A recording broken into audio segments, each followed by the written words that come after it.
Well, Singapore will host a regional team to tackle cyber threats to the tune of 10 million Singapore dollars over a decade to strengthen the sharing of related information and best practices. Singapore says such an organisation is necessary, especially when vulnerabilities in cyberspace remain unknown and novel. There are many different ways that your system can be brought down. Now, which one of these will in fact be used by the bad actors?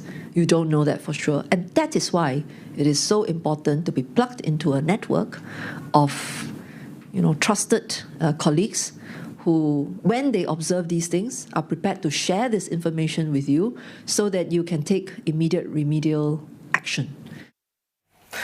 Besides setting up the ASEAN Regional Computer Emergency Response Team, or CERT, the ASEAN Digital Ministers Meeting also endorsed a regional guide. The first of its kind, it will compile requirements on how artificial intelligence should be developed and used in ASEAN. It will also serve as a foundation when working with partners outside of ASEAN, like China and Japan.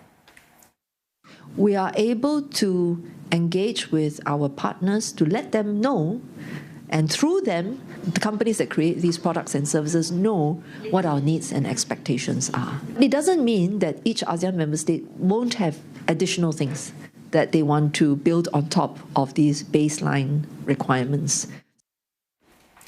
To find out more about what's being done to secure cyberspace, we have with us David Koh. He's Commissioner of Cybersecurity. He's also Chief Executive of the Cybersecurity Agency of Singapore. Thanks so much for coming in this evening, Mr. Koh. My pleasure. Now, Singapore wanting to fund and set up the ASEAN Regional Computer Emergency Response Team. Why? Well, ASEAN Digital Ministers met in Singapore this week, and in the course of this last couple of days, the ministers and their senior officials have been having discussions and meetings on the topic of an inclusive and trusted digital ecosystem.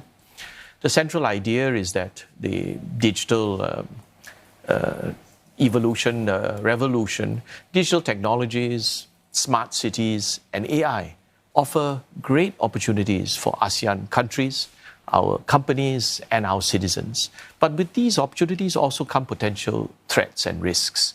And if we need to manage these threats and risks. If we don't, then we run the risk that they'll derail our efforts to reap the benefits of the digital revolution.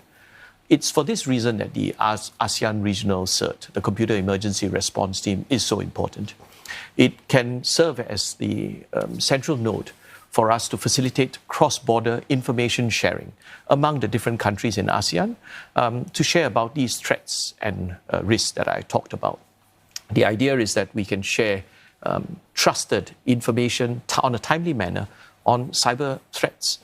These can be about cybersecurity risks, vulnerabilities, cybercrime, ransomware, or scams.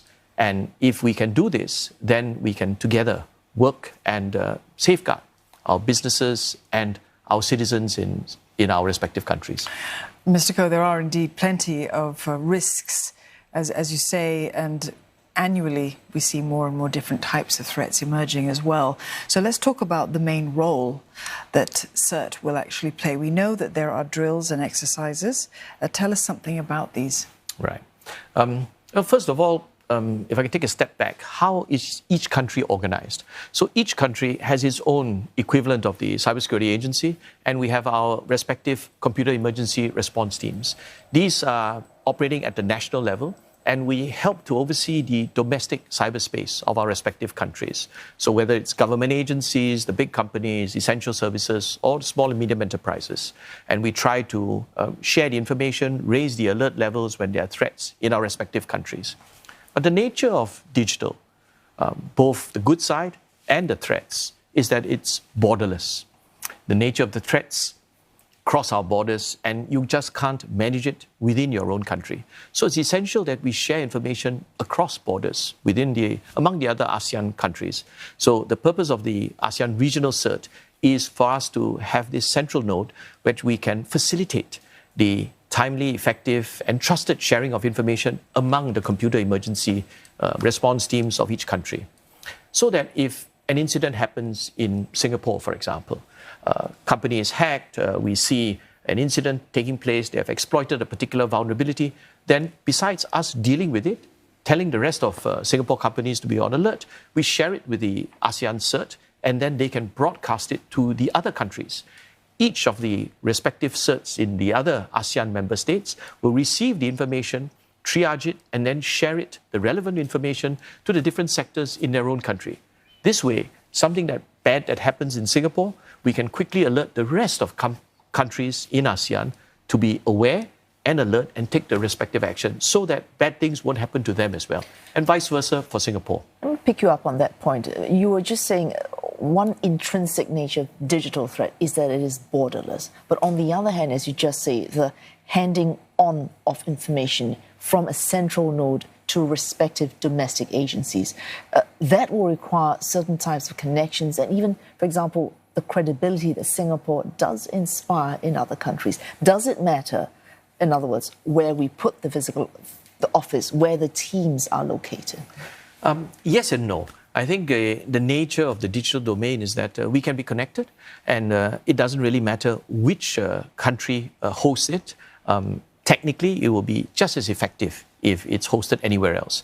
But Singapore has volunteered to provide the hosting for the ASEAN CERT because in some respects, we have the infrastructure, we have the we're perhaps a bit mature in some of the areas compared to some of our other neighbours, and we thought we'll take the initiative and provide this. We would benefit as well because when the information flows, bad things that happen in another country, the information will come to us. Our teams will be able to get access to that information, make the relevant assessments, and then share information to Singapore defensive teams as well so that we can take the necessary precautions. You asked about the drills and the exercises that we have. All I've described is the theory of how it's supposed to happen. We do have to check that actually it does happen. So every year we run an annual exercise. It's called the ASEAN Cyber Incident Drill, ASID for short. And we've been running it actually for 18 years. It's done virtually. All the CERT teams get together 1 week in the year, and we practice an incident taking place in one country, then doing the necessary assessments at a technical level, then filling up the requisite forms so that the correct information is filled up, and then sending this to the rest of the people.